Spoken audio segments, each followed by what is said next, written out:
The human fleet faces a sudden, unexplained arrival of a warship with no heat signature, appearing on their radar without warning. As the alien vessel nears, it sends a chilling message, one that shakes the foundations of their understanding. The situation turns from a quiet mystery to an imminent confrontation, forcing humanity to face an unknown enemy. The silence of space was broken only by the low hum of the control room, the crew going about their usual duties. Commander Daniels stood at the command console, his eyes scanning the endless black expanse outside. It was supposed to be a routine check, a patrol through the outer reaches of human space. But then came the signal, an anomaly so small that it could have been dismissed as static, if not for the strange consistency. A warship appeared, but there was no heat signature, no conventional readings. Daniels leaned closer to the console, his fingers hovering over the screen as the blinking red warning grew more urgent. "Lieutenant, what the hell is that?" "Lieutenant." Torres, the officer on sensors, glanced at the screen and swallowed hard. "I don't know, sir. It's not registering as anything we've seen before. No heat, no engine emissions, no ion trail. It's like it just appeared." "Can you make out its size?" Daniels asked, his voice steady, despite the cold knot forming in his stomach. "Massive," Torres replied, eyes wide. "But it's too perfect, like it's cloaked." "Cloaked?" Daniels echoed, stepping closer. "Impossible. We don't have that tech." Torres shook his head. "I'm telling you, sir, it's not on any frequency we can read, and now it's getting closer." The silence in the room thickened as the magnitude of the situation sunk in. A warship, a hostile, and by all logical deductions, had just entered human space, and not a single system was able to identify it. Their sensors were blind, their weapons ineffective against an enemy they couldn't see, track, or understand. But one thing was certain: the ship was there. "We're being targeted, Commander," came a voice from the tactical station. It was Petty Officer Harris, his voice shaky. "It's locked onto us. We're being scanned. Shut down the sensors." Daniels barked, but the order came too late. A ripple of energy surged through the command deck as their systems overloaded with an unknown signal, flashing across their screens. A message came through, loud and clear, the words pulsing in sharp, eerie contrast to the stillness. "We know your name." Daniels froze. The words echoed in the dead silence of the room, hanging in the air like a curse. His breath caught in his throat. No human ship had the ability to detect them, let alone communicate in such a direct, personal way. But these words were not a mere greeting. They were an ominous warning. Who is this?" Daniels asked, his voice low. The hairs on the back of his neck stood up as the seconds stretched on. The ship didn't respond directly. Instead, the hum of energy that had filled the room grew louder. It was as if the vessel itself had a presence, like a living creature. It knew them, knew their name, and that was the most terrifying part. "Commander," Torres spoke again, her voice trembling, "they're sending something else, another message. It's not a warning, it's calculating." Daniel's stomach churned. "Calculating?" "Analyzing. It's trying to predict our next move," she clarified, panic creeping into her tone. Daniels clenched his jaw, forcing his thoughts into focus. "What do we know about the ship? Is it hostile?" "We don't know, sir. It's just standing there. But it's giving off this signal. It's analyzing us, figuring us out." "What do you mean, analyzing us?" Daniels repeated, now gripping the armrest of his chair. "What kind of ship would just—" Before he could finish, the system buzzed with a sharp alert. The same message, but now the ship's signature was much stronger. "We are coming for you." Daniel's heart dropped. The words felt like a death sentence. His entire crew could feel the shift in the air as the unknown ship inched closer, its unknown intentions wrapping them in a suffocating grip. They were being hunted, not by some faceless alien force, but by something intelligent enough to know Exactly who they were. It had their number, their identity, and it was making them its prey. "Battle stations," Daniels shouted, his voice filled with resolve. "Raise shields, prepare the weapons." But the order came too late. A sharp, high-pitched whine filled the room, and the entire ship jerked as a powerful pulse of energy shot out from the cloaked warship. It was unlike anything they had ever experienced, pure, unrelenting force that rattled every system on the Icarus. For a split second, Daniels thought they were finished, the lights flickering as the ship's core systems fought to stay alive. Then the silence returned. The energy pulse faded. But now they had only one thing left to face: the unknown. The warship had spoken their name, and Earth still had no idea what was coming. And that was before Earth even responded. The tremor from the energy pulse had barely faded when the Icarus crew snapped into action. Daniel's orders rang out over the chaotic hum of alarms and flashing consoles. His mind raced, trying to piece together the rapidly disintegrating puzzle that was now their reality. "Lieutenant Torres," "Status report!" he barked, his voice cutting through the noise.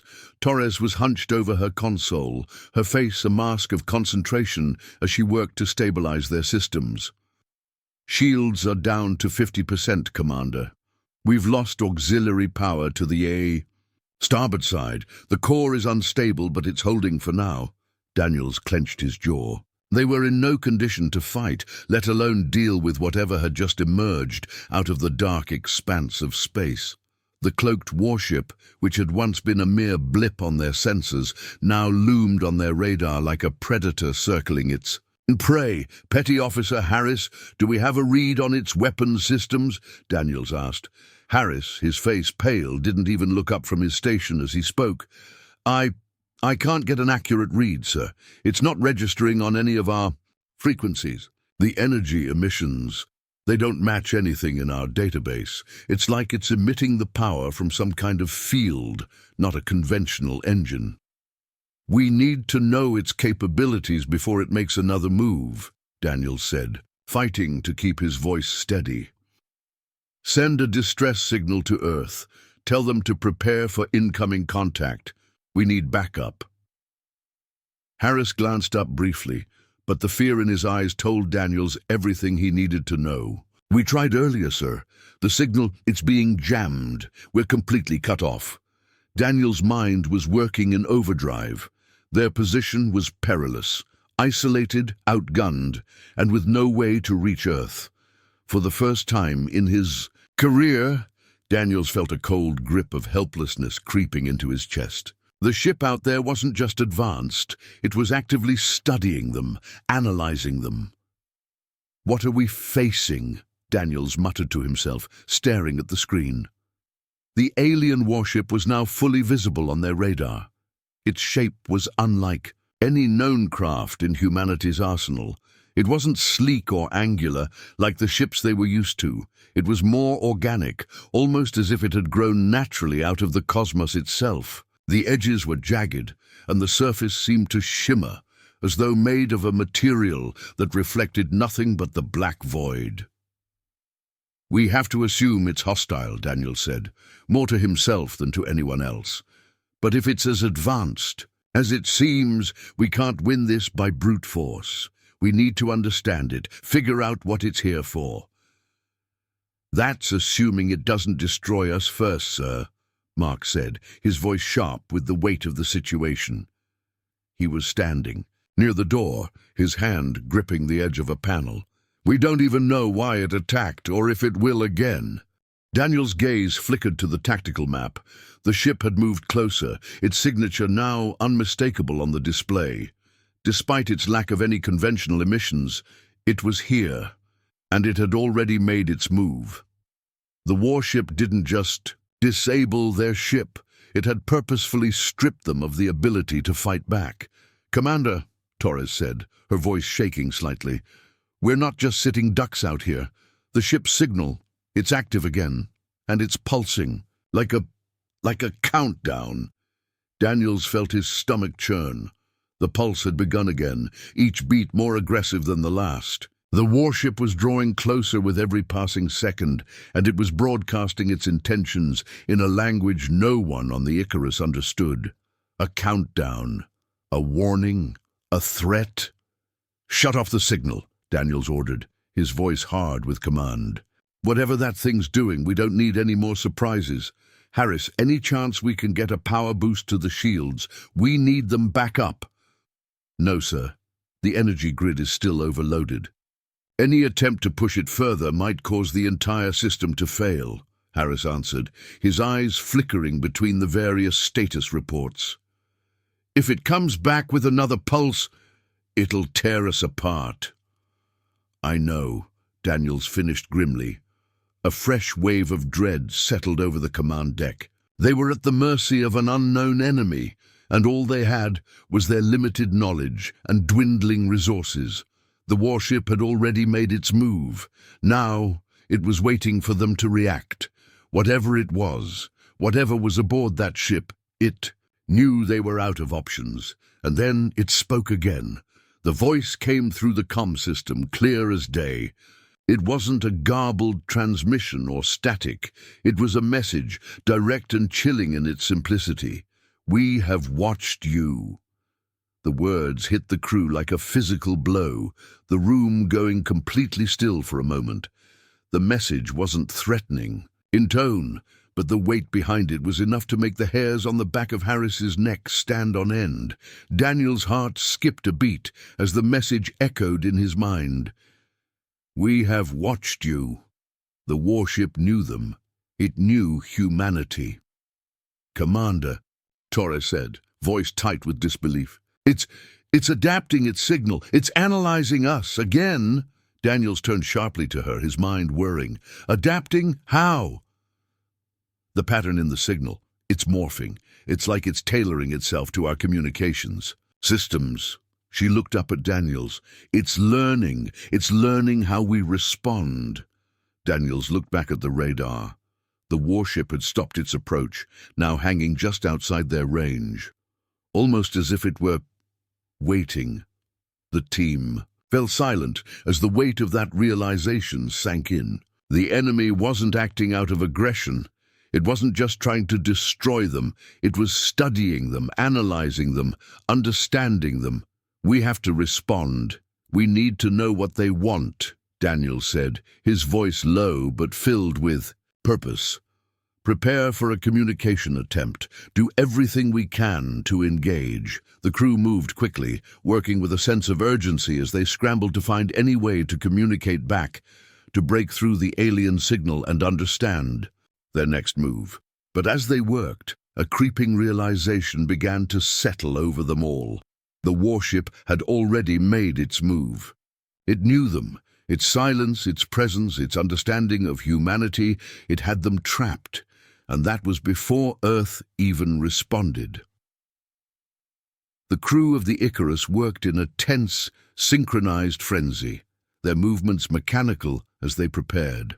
For what felt like the inevitable, Daniel stood in front of the command console, his hands clenched into fists, knuckles white against the tension building within him.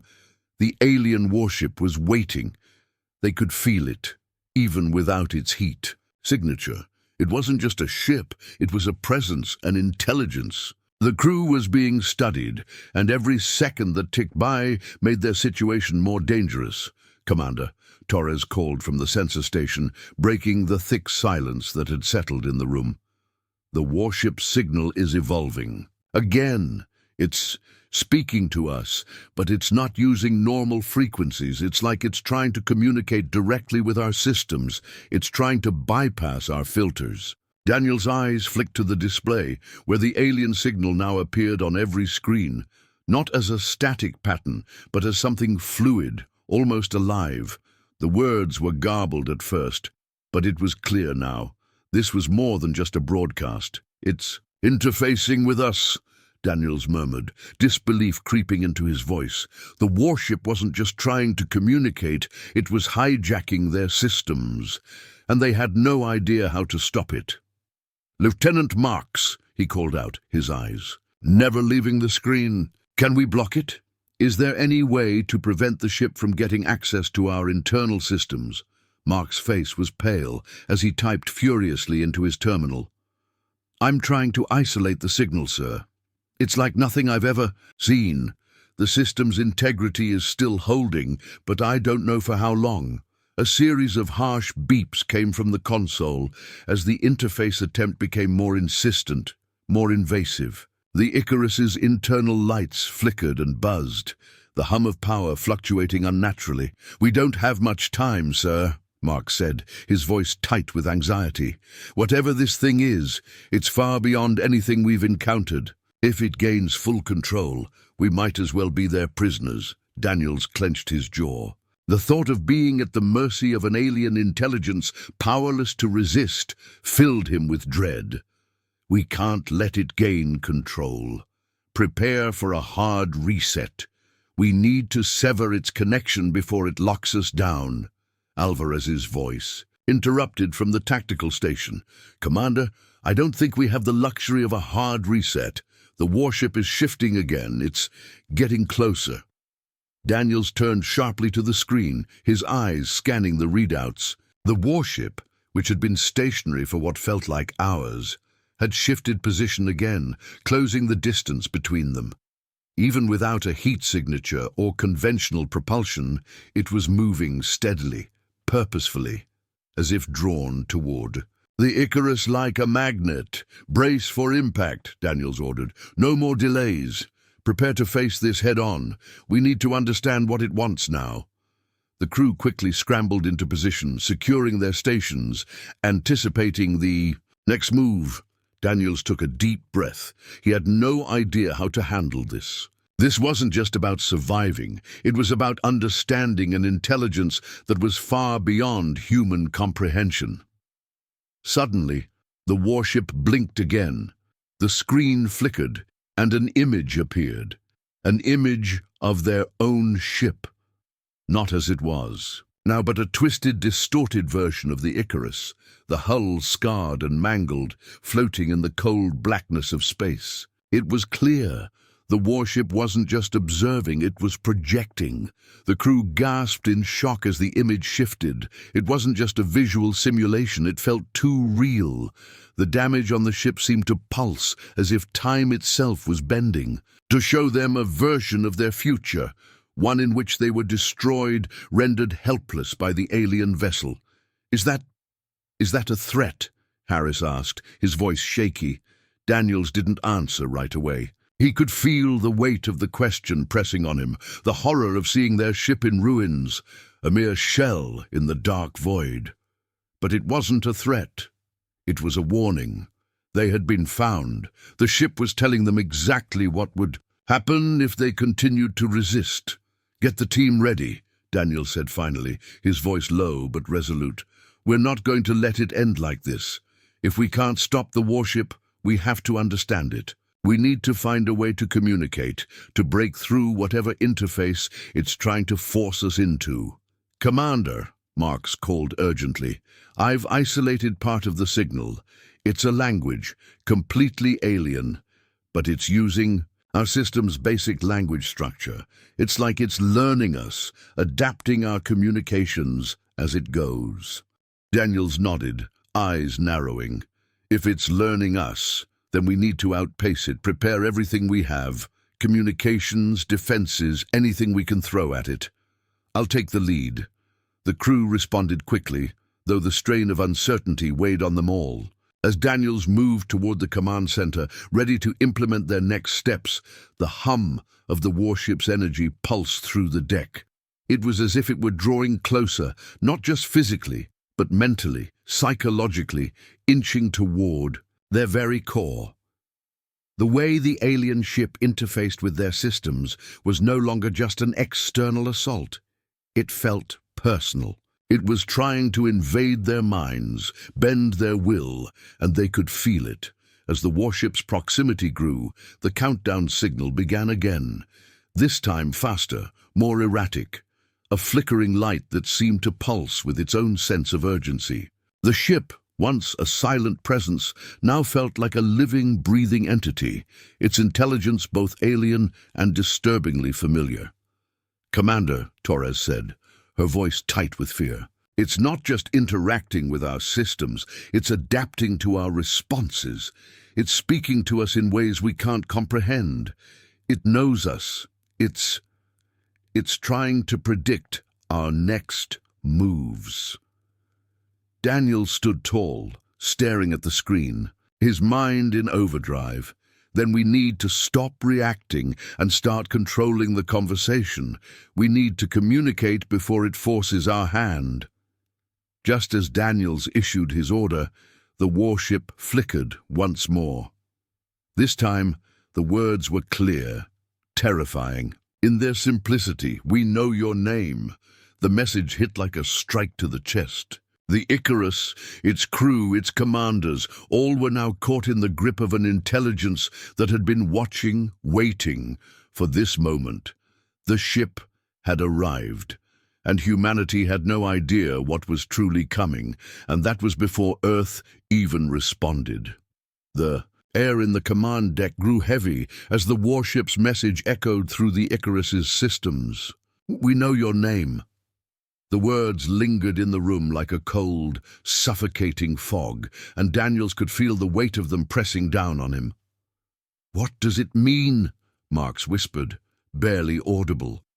Daniel's eyes stayed locked on the monitor, his mind working to make sense of the situation. The warship wasn't just a ship, it was an intelligence, and it had been watching them, studying them. It had their number, their identity. It knew them, knew humanity, and it was toying with them. "We're not dealing with a ship," Daniels said slowly, his voice grim. "We're dealing with something far more dangerous. It's not here to fight us. It's here to study us, to control us." Harris turned to face him, his expression filled with fear. "But if it knows us, if it can read us, what does it want?" Daniels clenched his fists. "That's the question. We don't know what it wants, but it wants something. And whatever it is, we can't just sit here waiting for it to make the next move." The countdown pulse from the warship intensified, the rhythm becoming more erratic. The ship was closing in. The crew could feel it, the air in the room thick with the sensation of something far beyond their comprehension. The warship was playing with them. It was moving closer, drawing them in, but not attacking yet. "Commander," Torres said, her voice trembling. "The ship, it's projecting something. I think it's trying to tell us something, but it's not in words. It's like a vision." Daniel's pulse quickened. "What kind of vision?" Torres's fingers flew across her console, trying to decipher the data. "It's not just a projection, sir. It's showing us images, things, events, like memories, but they're not ours." A sharp gasp rippled through the crew as the display flickered to life, showing a series of images. First, a battlefield, desolate and burning, ships scattered in the void. Then, a city, not human, but alien in design, its spires reaching high into a dark sky. And then, a face, human but not. The expression was haunting, one of quiet understanding, yet terror. The images passed by quickly, as if the ship were showing a rapid slideshow of something ancient, something monumental. And then, the final image stopped them cold. A vast, empty plain, the ground cracked open, and in the center, an enormous silent figure standing motionless, looking out at the horizon. The figure had no face. It was just a shape, a silhouette against the backdrop of an alien world, but something about it, something in its posture, screamed of power, of ancient knowledge, of dominance. The crew couldn't look away. This is what it's showing. Us. Harris's voice was barely a whisper. What is it? It's showing us its history, Daniel said, the words dawning on him slowly. This warship, whatever it is, it's not just a ship. It's a vessel of some kind of consciousness. This isn't about us. It's about them. It's telling us something about their past, their intentions. Torres nodded, her face pale. But why us? Why now? Daniel's mind raced, but the only thing that made sense was that the warship wasn't interested in destroying humanity. It was interested in absorbing it. This alien intelligence wasn't a conqueror in the traditional sense. No, it was something more dangerous. It was an intelligence so ancient and vast that it simply watched, waiting for the right moment to reveal itself. "I think we're the experiment," Daniels muttered, his voice cold. "We're the ones being watched. The ship, this entity. It's testing us, and now it knows us." A new, sharp ping came from the sensor console. The warship was almost on top of them now. The power readings surged, and the pulse from the ship intensified to an unbearable rhythm. It was now or never. "Get us out of here!" Daniel shouted, grabbing the nearest control panel. "We're going to try to break free. Full speed ahead. Maximize. The engines. Do it now!" Alvarez, ever the steady hand in a storm, threw the switch, and the Icarus lurched forward, engines screaming as they surged into overdrive. The ship rattled, but the warship didn't respond. It just watched. The proximity alarm screamed as they pushed the Icarus to its limits. Daniel's stomach churned as the distance between them and the warship shrank. They weren't escaping, they were just prolonging the inevitable. And then, just as they thought they might break free, the warship spoke again. This time, it wasn't a message. It was a statement, a simple truth that cut through the noise like a blade. "We will meet again." The words echoed in Daniel's mind, and he knew without a doubt that it wasn't a threat. It was a certainty. The Icarus broke free from the alien ship's pull, racing into the blackness of space, but Daniels knew they hadn't won. They had only delayed the inevitable, and that was before Earth even responded.